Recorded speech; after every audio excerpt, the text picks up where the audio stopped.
2026-এর বিধানসভা নির্বাচনের আগে বীরভূমের লাভপুরের ঠিবা অঞ্চলে নতুন রাজনৈতিক সমীকরণ। কারণ এই অঞ্চলে এবার প্রায় 100 পরিবার বিজেপি ও সিপিএম ছেড়ে তৃণমূল কংগ্রেসে যোগদান করলেন। এর ফলে প্রায় 300 জন ভোটারের সমর্থন পেতে চলেছে রাজ্যের শাসক দল তৃণমূল কংগ্রেস। স্থানীয় বিধায়কের উপস্থিতিতে আয়োজিত একটি যোগদান কর্মসূচিতে তারা আনুষ্ঠানিকভাবে তৃণমূলের পতাকা হাতে তুলে নেন। এই যোগদান কর্মসূচিতে উপস্থিত ছিলেন লাভপুর বিধানসভার বিধায়ক অভিজিৎ সিনহা সহ দলের একাধিক স্থানীয় নেতাকর্মীরাও। তৃণমূল নেতৃত্বের দাবি, রাজ্য সরকারের উন্নয়নমূলক কাজ এবং মুখ্যমন্ত্রীর বিভিন্ন জনকল্যাণমূলক প্রকল্প অনুপ্রাণিত হয়ে ওই পরিবারগুলি তৃণমূলে যোগ দেওয়ার সিদ্ধান্ত নিয়েছেন। আমাদের বার্তা একটাই, সেটা হচ্ছে যে লোকসভা ভোটে এখান থেকে প্রায় 5 থেকে 5,500 ভোটে এখান থেকে লিড হয়েছিল।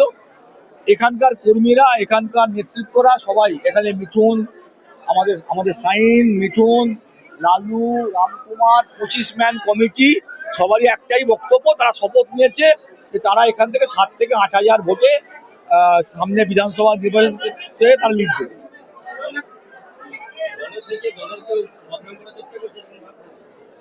ভাবছি নয়, বড় দল তো, এবার অনেক কর্মী আছে, অনেক সমর্থক আছে যারা জান প্রাণ দিয়ে তৃণমূলকে ভালোবাসে করে, আর কিছু লোক বিভ্রান্ত হয়।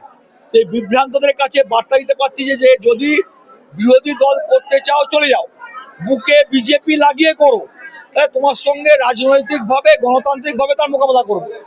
কিন্তু তুমি দলে থাকবে, তুমি মমতা বন্দ্যোপাধ্যায় বটগাছের তলায় থাকবে, আশ্রয় নেবে, আর ভেতরে ভেতরে ডিস্টার্ব করার চেষ্টা করবে, পেছন থেকে ছুরি মারার চেষ্টা করবে, এইটা ভাই করো না।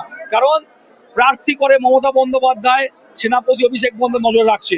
প্রার্থী যদি প্যাডে লিখে দিয়ে দেয় যে আমার দলে থেকে এই লোক বিরোধিতা করছে, তখন কিন্তু ভাই সামলাতে পারবে না, তখন ভাই বলবো না যে ভুল হয়ে গেছে। আমার অঞ্চল কমিটি চিহ্নিত করবে, তার কারণ অনেক রকম প্রলোভন থাকে, পয়সার প্রলোভন থাকে, মিথ্যা প্রতিশ্রুতি থাকে যে তুই তো ভোটটা ডিস্টার্ব করে দে, কিন্তু সে কিছুই করতে পারবে না, কারণ মানুষ ভোট দেবে।